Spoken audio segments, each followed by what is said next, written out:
Welcome back to my channel. This is Dika from Dika's Adventures. Great to see you. Today I am going to sort of eliminate, well, I don't know if they're myths or what they are, but I'm going to talk about the Ramcat Broadhead. The only reason I'm talking about it is because I use it and I shoot it. I'm not pro staff. I'm not sponsored by it. There's no kickbacks. I don't know anyone from Ramcat. No one's telling me to do this. I'm doing it because I believe in this product and I've used it for the past 10 years and it works. And it works better than any broadhead that I've ever seen. I'm talking about my friends. I have friends that shoot mechanicals. I have friends that shoot fixed blades, and they do not get the performance that I get with a Ramcat broadhead. And most of my friends have switched. About half of my friends have switched to Ramcat broadheads because they see the success that I have with them and how they always go through, and that most times I recover the animal. I'm probably a 90% recovery rate. Actually, probably more than that. But I recover the animal because the broadhead goes through. And if you're an archer like me, you know that the best shot doesn't always present itself. We always try to do right by the animal, and we take the most lethal shot. If it doesn't exist, then it doesn't exist.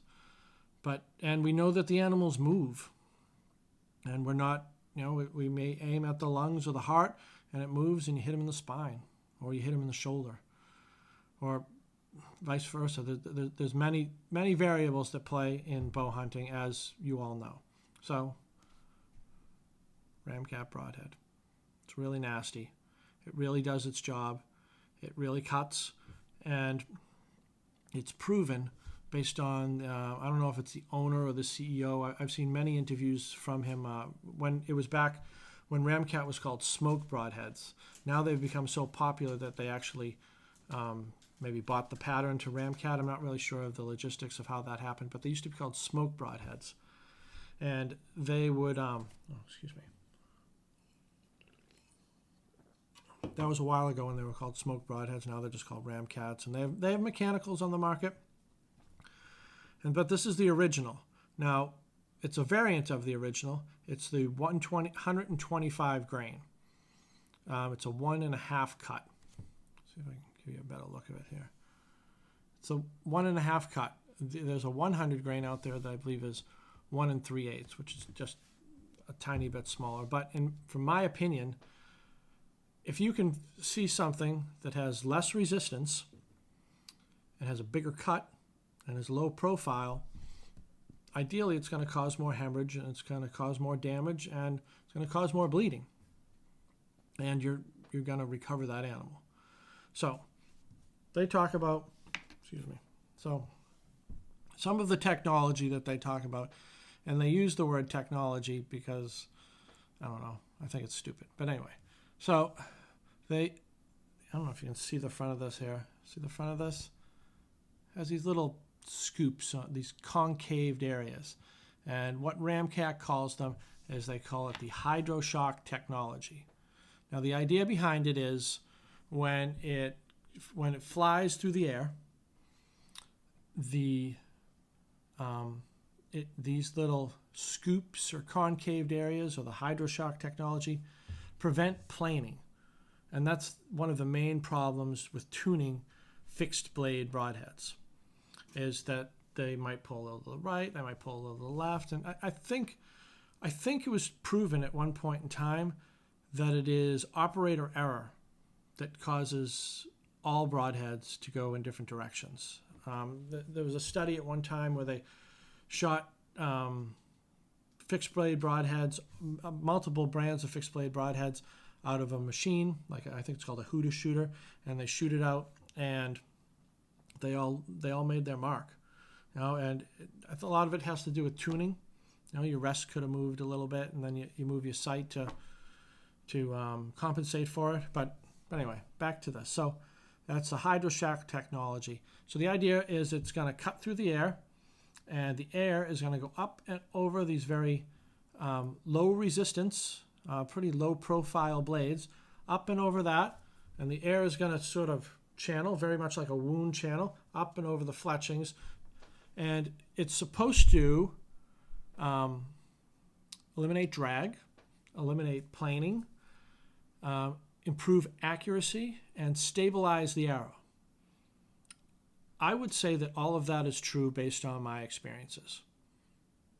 I have no, my arrows are stable. They shoot like lasers out of my, they're very stable. They're very accurate.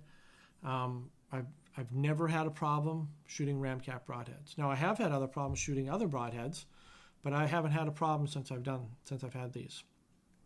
You know, you can see if you can see it, it's kind of an offset design with the 3 blades. And the other technology that they talk about, it's called back cut technology. It's just a word. It just means that these blades are sharpened on the back. You can see this one too. Sharpened on the back of the blades, and they're equally as sharp on both sides. They're razor sharp. I try not to touch them as much as I can. And the idea behind that is, so when the arrow goes into the animal, if it doesn't make it all the way through, which is never the case with a Ramcat broadhead, by the way, never the case from my point of view. Every animal that I have shot, I've gotten a complete pass through. Every single one of them, even ones where I hit the shoulder. I've shot ones in like the heart, double lunged them, and then it came out the shoulder on the other side. That's impressive.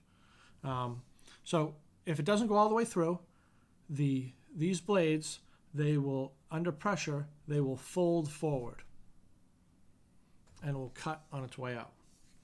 Now, regardless of those being sharpened, that's going to do some damage on the way out anyway. If it's constantly pulling, it's going to cause problems, which ideally is what we want if we don't get a complete pass-through. Now, if you look at the design, this is not a fixed blade broadhead because under pressure, these move. I'm not going to move them, but they do move. You can watch a Ramcat video where they'll pull forward, and if you shoot this into a broadhead target and then pull it out, you'll see that they've moved. And there's little Allen wrench holes right there that you can use to tighten those blades back up. Or if you want to keep the ferrule, and you can buy replacement blades for these, and you can put them on there. So if you look at the design, let's look at the design here. That if this was a fixed blade broadhead, it would be a barbed broadhead, which are illegal in most states.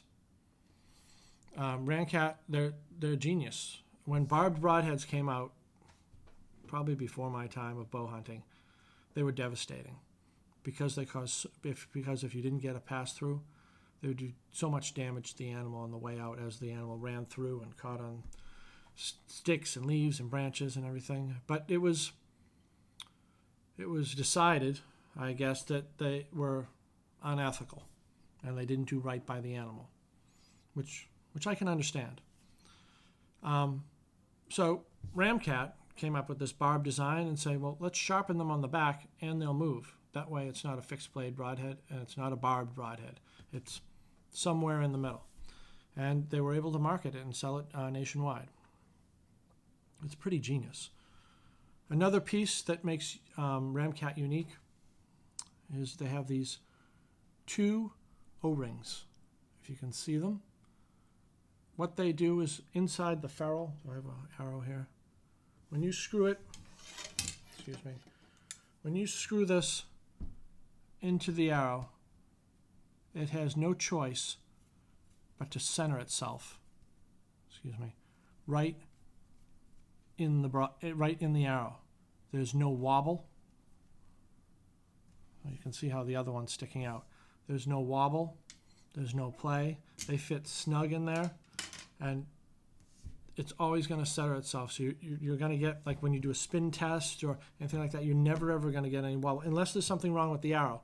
But most times it's not going to be the broadhead unless maybe one of the O-rings has been removed. You can keep the ferrule and change the blades. So sometimes one might be removed, and they sell the O-rings that you can put them back on there.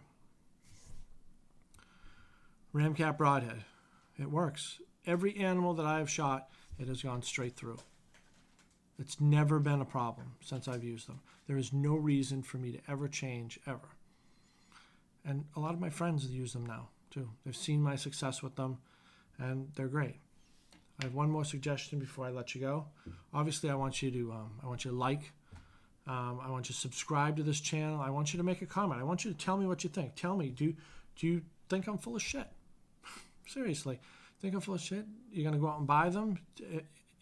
I don't know anybody who's ever had a bad result with them, ever. And when I put my field point, when I shoot my bow, getting ready for season to make sure my bow's in tune, shoot my field points, I say, all right, I'm hitting my mark. I just put my broadheads on. I don't even check it anymore because they fly perfect all the time. It's never an issue, ever. Now, I don't know any other broadhead short of mechanicals that you can get that. And I mean, you can talk about mechanicals versus fixed blades any day of the week. And, my feeling is, if it's mechanical, it's going to fail sometime, maybe. But that's a whole nother discussion. All right, so my suggestion, if you're going to shoot Ramcats, is to go buy a Ramcat quiver. Now, this one's kind of Frankensteined. I shoot a Matthews, and the attachment that Ramcat had didn't fit my bow, so I kind of kept the piece that goes to my Matthews bow, and then I kept the arrow holder, the piece here, and then the hood is the most important part. I don't know if you can see how that fits in. So it fits in there just perfect, and nothing sticks out. Oopsie, sorry. And nothing sticks out. So if you have a foam quiver, these are just going to stick in it, and these pieces are going to hang out. You're going to cut your fingers. It's going to catch on things when you're walking through the woods. And the worst case scenario, it can cut your string, and no one wants that. That's absolutely horrible. No one wants that. I think that's all I have to say about them. They're a good product. It is a biased opinion. I've used them for, I want to say, close to 9 years now, and I've never, ever, ever had a problem. Ever. I've never had a problem where the blades failed, or they opened prematurely, or they broke. I will say that when you do hit something hard, when you hit bone, these blades, they'll bend. Like if you shoot through ribs, they'll bend a little bit. The one that I shot through a shoulder, they were bent. They bent a little bit like that. Actually, I have a picture of that, so I'll put it in this video. I'll put it right there of one when I shot it through a shoulder. Now this just blew right through it. This is the ferrule stainless steel, and I believe the blades they're aluminum. So, but I have a picture of that. I'll put it in there, the one that I shot through a shoulder. But they bent and got all warped and everything. But rightfully so. I mean, I shot it through bone at about 32 yards. I only shoot 55 pounds, but I shoot a very, very heavy arrow. So I'll do another review on that sometime. But I shoot a 675 grain arrow. It does not move the speed of light, but it goes through a brick wall. Anyway, so Ramcat broadheads. I shoot the 125s just to give you a little more forward of center. Check them out. They're really good. And you don't have to take my word for it. All the other reviews that are out there, I think they're a little weird, but they're right on the money. That they're not lying at all. So be well. Subscribe to my channel. Hit the bell so you can get notified of any of my new videos, and I'll see you guys soon, all right? Be well.